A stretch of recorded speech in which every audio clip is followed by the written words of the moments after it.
Movements of the eyeball has been ever challenging topic. Let me explain it in this short video.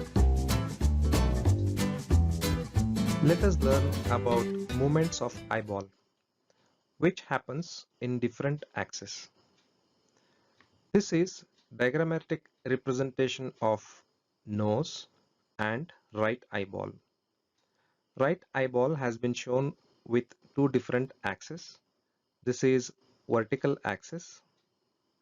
This is horizontal axis.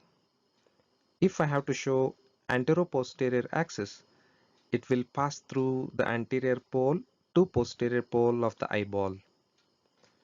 Let us look what are the movements taking around vertical axis. Around vertical axis, which is here, the movements taking are abduction and adduction.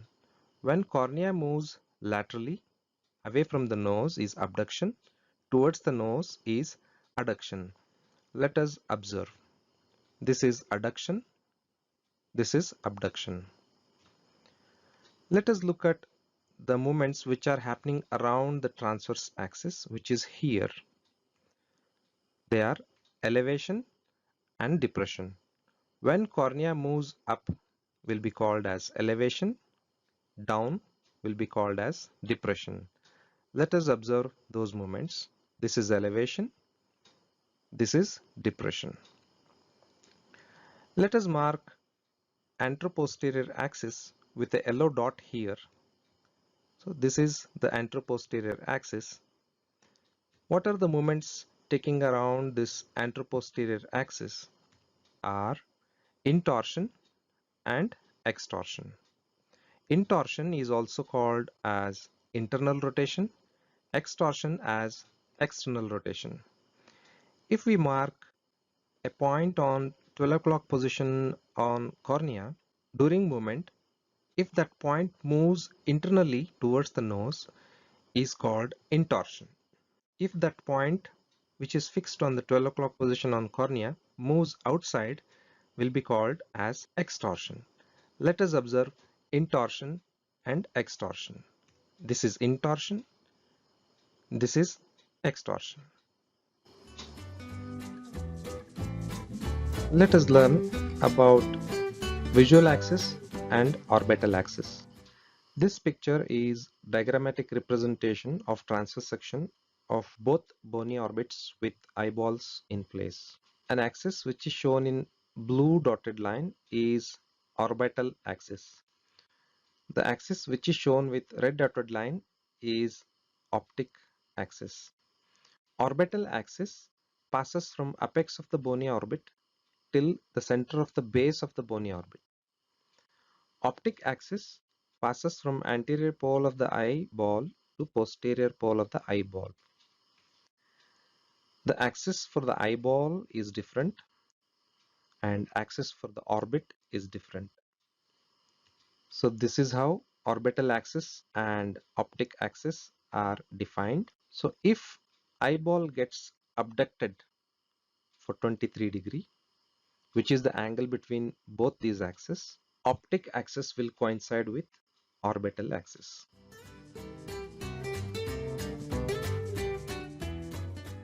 Now let us learn movements caused by extraocular muscles. Before we proceed, let us recollect the orbital axis and visual or optical axis. You can see here superior rectus and inferior rectus are in line with orbital axis. This picture shows a working model for right eye. This is nose. Let us look at medial rectus, which is on the medial side, which turns the cornea medially. The movements happen around vertical axis. This is how it happens. Medial rectus causes adduction.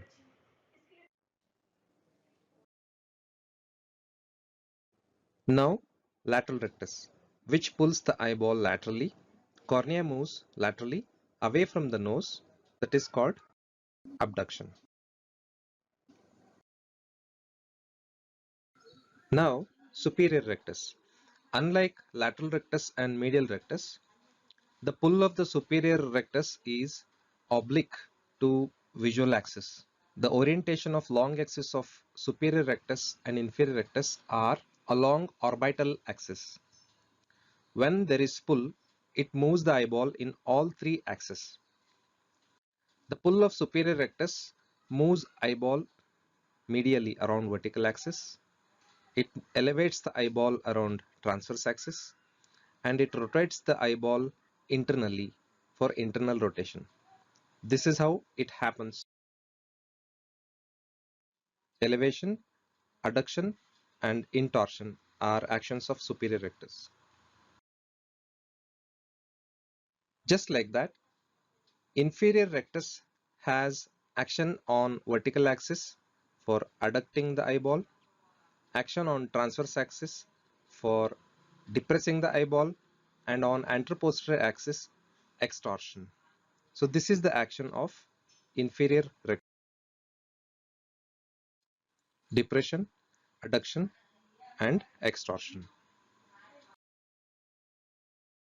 Superior oblique, which is changing its direction at pulley, again has action in three different axes. It depresses the eyeball in transverse axis, it abducts the eyeball in vertical axis, and it causes internal rotation.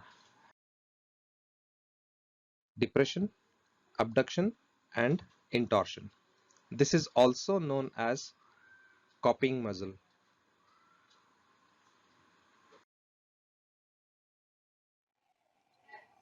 Just like that, inferior oblique elevates the cornea around transverse axis,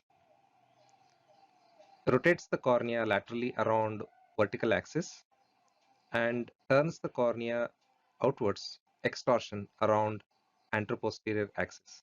This is the action caused by inferior oblique.